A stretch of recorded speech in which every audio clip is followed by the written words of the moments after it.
Hello family, જય શ્રી શ્યામ, જય સીતારામ. આપ સૌને મારા જયરામ દેવજીના નવા વ્લોગમાં આપનું સ્વાગત છે. હવે ગઈકાલે મોડાસા બાદરજીના મુવાડાથી શ્રી મુકેશ બુઆજી આવ્યા હતા. એમની પધરામણી હતી, તો અમે લોકો ત્યાં ગયા હતા. એની થોડી ઘણી ક્લિપ્સ મૂકું છું, તો આપ સર્વે જોઈ લો અને ત્યારબાદ આપણે વિડીયો કન્ટિન્યુ કરીએ છીએ.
પપ્પાને લોકો ગયા છે અને ઘઉં નીકળે છે. તો આપણે જોઈએ કેવા ઘઉં છે આ વખતની સિઝનમાં, કેવું છે કેવું નહીં. નીકળી ગયા છીએ બંને જોવા માટે. ત્યારે આવીએ એટલે ઘેટા બકરા જોવા મળે છે, અને ઘેટા બકરા કેવી રીતે સાઈડ આપવા લાગે. આખી લાઈનમાં થઈ ગયા, રોડ ખાલી કરી દીધો. આવી ગયા છીએ ખેતરે અને હિતેશભાઈ પણ છે જોડે. અને જો આ ઘઉં કેવા પડી ગયા છે. હવે આ ઘઉં પડી જાય ને એટલે એની શું કે પાકેલા ઘઉં હોય ને ખરી પડે. જુઓ હિતેશભાઈ આગળ જતા રહ્યા છે, આપણે ફટાફટ જઈએ. આ બાજુ લીલા ઘઉં છે અડધા, ને અડધા કમ્પ્લીટ સુકાઈ ગયેલા છે. ઘઉં નીકળે છે એટલે પપ્પા છે ટ્રેક્ટર ઉપર, એટલે ફટાફટ ત્યાં પહોંચીએ. જુઓ સરસ મજાની સાંજનો સમય છે અને અમે ખેતરે આવ્યા ને તો ઘણા બધા ઘઉં સુકાઈ ગયા છે, તો એને કટિંગ કરી એટલે કે વાટી કાપીને આ રીતે પૂરામાં બાંધી દીધા છે. અને એ બાંધ્યા પછી આ રીતે ઢગલો કરવામાં આવે, એટલે જ્યારે થ્રેસરમાં ઘઉં નાખવાના હોય, કટિંગ કરવાના હોય, ત્યારે વધારે દોડધામ ના થાય. એક જ જગ્યાએ થ્રેસર મૂકી અને બધા ઘઉં કાઢી શકાય. શું નામ છે ભાઈ તારું?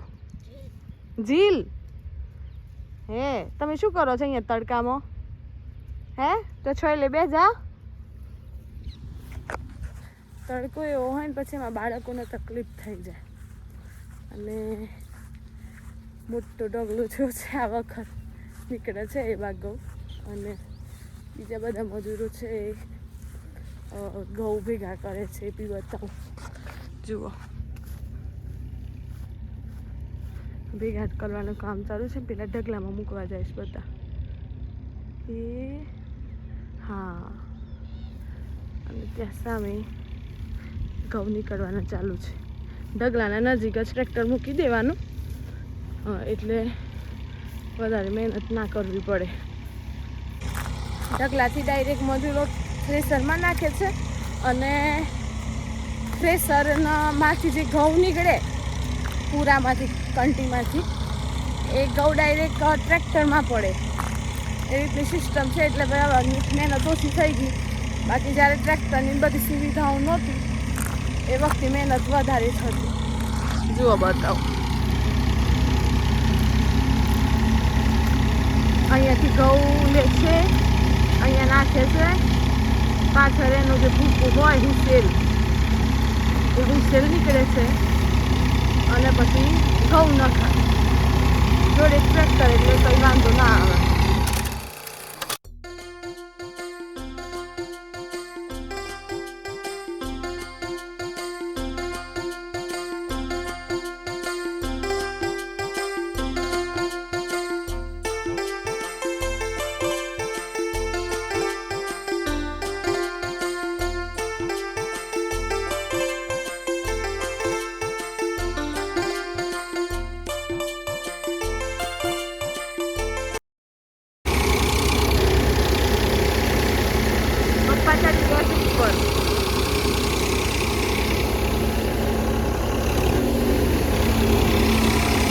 કઈ રીતે હેન્ડલ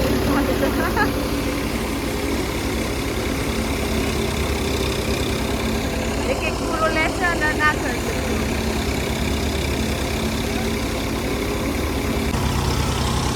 ડોન ઉપર ચડી ગયો.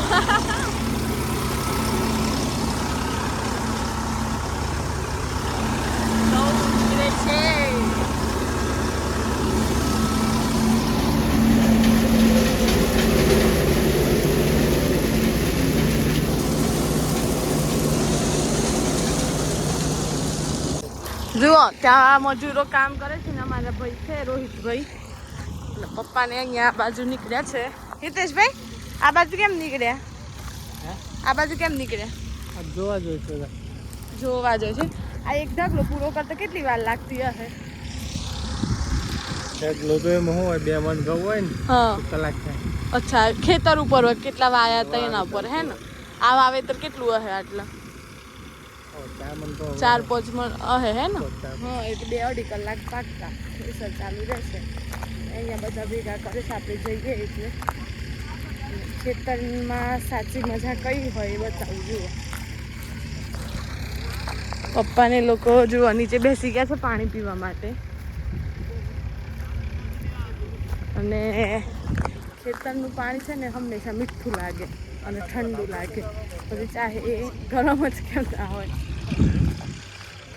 રામ રામ. હા, રામ રામ. કેમ છો? મજામાં? હા, મજામાં. કેવું લાગે છે પપ્પા પાણી? મીઠું ઠંડુ? ઠંડુ એમ. ઘઉં કપાઈશ બરોબર.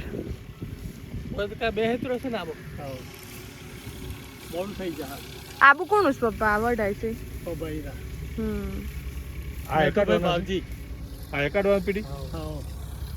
આજની સંસ્કૃતિ જુઓ, ખેતરોમાં છોકરો હોય તો રમવાની મજા આવતી, અને અહીંયા તો બંને મોબાઈલ લઈને ખૂણામાં બેસી જાય છે. શું જુઓ લ્યો?